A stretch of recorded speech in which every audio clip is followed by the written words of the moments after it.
ગાંધીનગર જિલ્લામાં 26 એપ્રિલે યોજાનારી સ્થાનિક સ્વરાજની ચૂંટણીને લઈને વહીવટીતંત્રે છેલ્લી તૈયારીઓ પૂર્ણ કરી દીધી છે।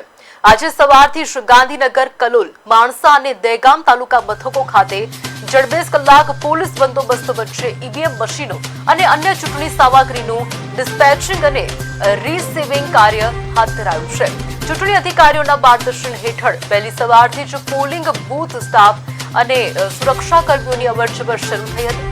સંવેદનશીલ ગણાતી આ પ્રક્રિયા માટે દરેક કેન્દ્ર પર લોખંડી પોલીસ બંદોબસ્ત ગોઠવાયો હતો।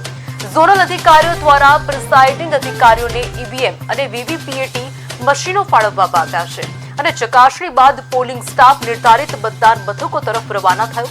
વહીવટીતંત્ર દ્વારા વાહન વ્યવહાર માટે ખાસ એસટી બસોની વ્યવસ્થા કરવામાં આવી હતી, જેથી તમામ બૂથ સુધી સમયસર ચૂંટણી સામગ્રી પહોંચાડી શકાય।